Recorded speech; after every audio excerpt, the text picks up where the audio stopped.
Hello again, my fantastic 400 students. Here's Dr. A with your week 7 rundown. I'm not going to lie, I am exhausted. This week has been incredibly stressful and busy, and I've been doing 1,000 different things in 100 different directions. All really good things and things I'm excited to be doing, but I feel like there's just not enough hours in the day. I think this is something that you'll experience when you're in your first year teaching.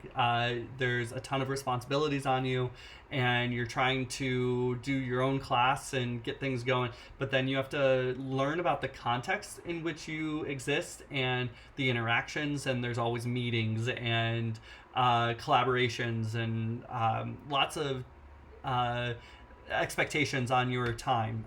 So that's where I am right now, doing a lot to prepare the classes that I'm teaching, but also doing a lot of the program coordination part of my job, where it's my responsibility to make sure that when you learn something in this course and you learn things in classroom assessment and your special education course and all of these different things, all of these pieces have to come together to make the puzzle without overlap and gaps. So that's my job, and I've been doing a lot of that this week, learning, talking, having conversations, prepping, grading. It's busy. And then to top it all off, last night I was grading and saw a mouse run across my dining room floor. So I didn't sleep well last night. So we're moving forward because that's what we do as teachers. We are faced with monumental challenges and we overcome, we problem solve, we figure things out, and we move forward because it's our responsibility to dedicate ourselves to our teachers, to our students, and you are my students. So working hard, a lot of the stuff behind the scenes to make sure that you have a good program. So here we go with the week 7 rundown. Just as this week was tough in different way, or in one way, this upcoming week, week 7 assignments are going to be challenging in a different way. I'm going to push you outside your comfort zone a little bit with some things, and I say that with the anticipation and with some confidence because the topics we're going to talk about are things that I'm struggling with, that I'm still learning about, that I'm trying to become better with. So that's something that we're going to get through together. Another thing that I want to tell you about before we get into the nuts and bolts of this week I'm going to try to demonstrate combining pedagogy and content. So content, let's say you're trying to be a science teacher or whatever content area you are. You can't do content without pedagogy, and you can't do pedagogy without content. And by that I mean we have substance that we talk about. So whether it's photosynthesis or phases of the moon or linear functions or the Revolutionary War, that's the content, and then the pedagogy is the instructional strategies, the classroom management, the facilitation, the assignments, the assessments. So it's the art and science of teaching paired with the content. And this week we're going to dive into both sides of that to kind of demonstrate and attack two things with one idea or one approach. So here we go. The instructional approach that we're going to talk about is all about facilitating conversations and dialogue in classrooms. And this builds on our previous week's sessions of asking good questions and thinking about how to write a good question to get students to think. That's going to be your mission today or for this week, and you're going to build on that by putting those into practice and facilitating conversation. And we're going to do it in kind of a fun way, a safe space, because you're going to be with peers. And we're going to get through this together, and you're not going to be the only one trying to facilitate this. We're all going to be working on this simultaneously, which is going to make it kind of unique. So this week, our content and our conversations are going to build on what we did last week with culturally relevant pedagogy. We're going to take this one step further. So your assignments for this week, let me talk about the instructional side, the pedagogical pieces first. You have 2 readings to do. One is an article from Edutopia. I love that site. And it's how to facilitate conversations in a classroom. Just some practical tips. There's lots of other things out there, but this is just a good overview, a couple of practical strategies. I haven't found one source that nails it perfectly, so I'm going to throw this at you for right now. We're always learning. There's always more to learn. So we got one article on that. And then the second thing I want you to read is a post from, I think it's Washington University in St. Louis, from their university, and it's how to facilitate and have conversations about tough topics. And that's what we're going to be doing this week. So it just gives you some tips on how to do that. Part of my responsibility as an educator and as the coordinator for the program and a professor in this course is to talk about current issues in education, and that's what we're going to dive into this week. So you might see where I'm going with this. The content last week, culturally relevant pedagogy and culturally responsive teaching, is a good place to start, and we're going to advance it a little bit further, and we're going to apply it to some current issues in education. So the first thing I'm going to ask you to listen to is a podcast, another episode of This American Life. It is a story called The Problem We All Live With. It's episode 562. It is linked on Blackboard, and it's about integration in schools. And when I talk about integration now, I'm talking about schools that are a mix of different races, and integration has a long and complicated history in education in America. And when I say history, I also refer to the history that's being made now. Diversity and integration and segregation are still happening in schools today. I know in Springfield, diversity can mean different things, and we take it to mean different things, but we experience different levels of diversity of different types in different places, and this is a topic of conversation in education right now, and I would be remiss in my responsibility as an educator if I didn't bring this up, and we don't have conversations about what segregation can do to kids. So there's this really interesting story. This is a podcast that I had my students at my previous college where I taught listen to, and it was only recently actually that I was listening to it again to prepare for this course that I realized how local it is, because a lot of the story takes place in school districts in Missouri. So the main topic of conversation you'll hear about is in northern Missouri outside of St. Louis, 2 schools and an integration plan that happened unintentionally, and some conflict that arose from it. So that's the first conversation.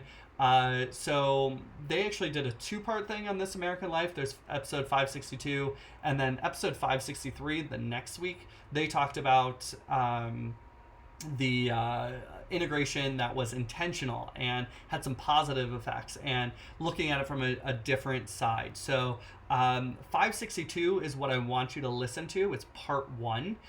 It's about an hour long. I want you to listen to it. If that makes you, if you're feeling a little low after listening to it like I did the first time, and you're like, wow, this is depressing, 563 is much more positive and it has happier outcomes, so you can listen to it. That second part is optional. I love it. I recommend it. I encourage you to read it, or listen to it rather, so you can dive into that. But 562 is the only thing required. So that's the first thing you're going to listen to. The second thing I'm going to ask you to listen to is a conversation that TED, from like TED Talks, they have posted on their website, and it's a conversation between an author, Ibram X. Kendi, who wrote this book, Stamped: Racism, Anti-Racism, and You. This is a book I'm reading right now. He wrote along with Jason Reynolds. Fantastic stuff, tough conversations, things that are making me like, whoa, all right, I can do better. Things I'm not necessarily super comfortable with, but that's my job, is to go outside of my comfort zone and make sure that I'm being the best educator possible. So that's what we're going to go through here.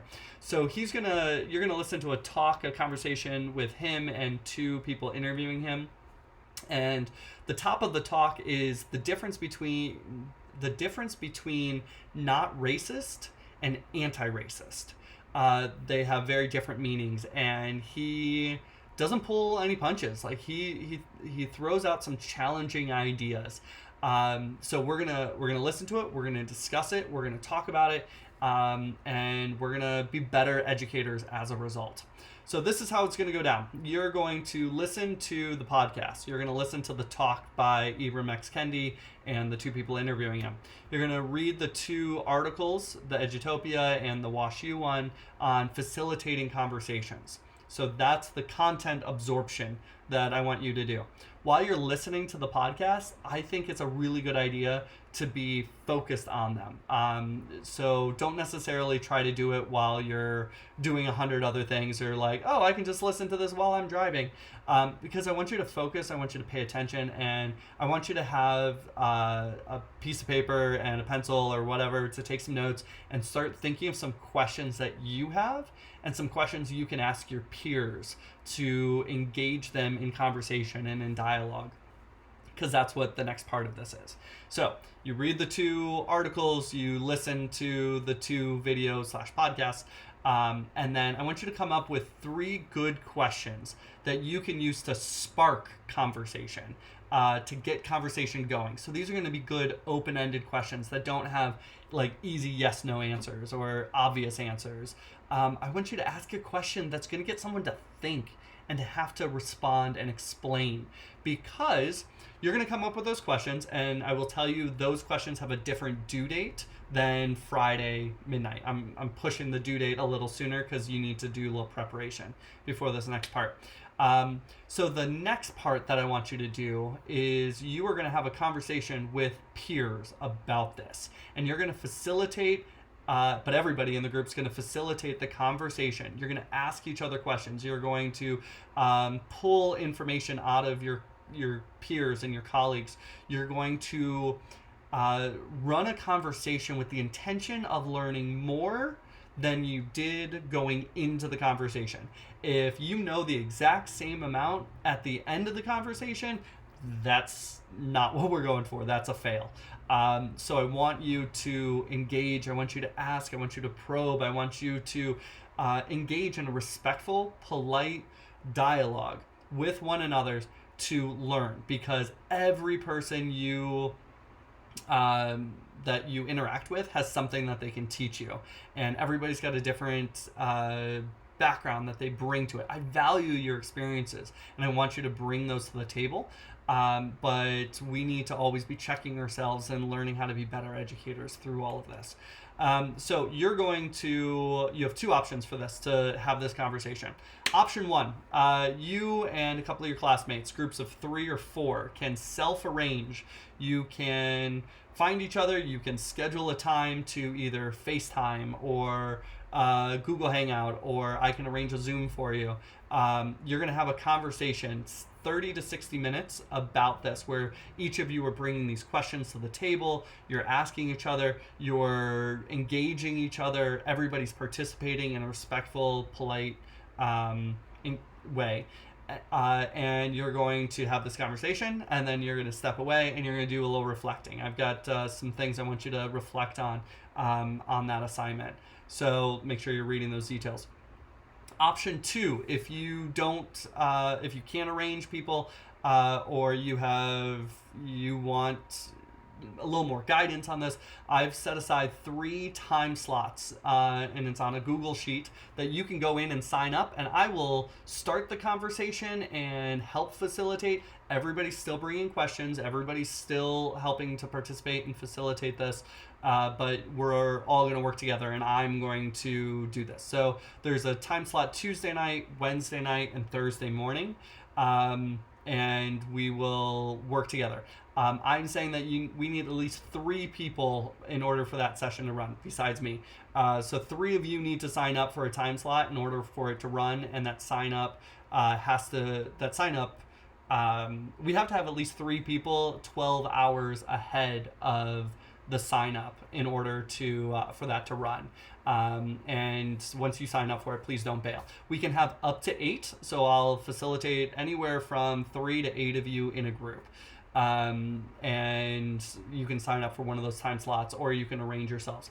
If you do arrange yourselves in a group of 3 or 4 and you're ready to go and you want to invite me for some guidance or extra questions or anything like that, please feel free to invite me. I'm happy to participate and join in and FaceTime or Zoom with you, and we can do that.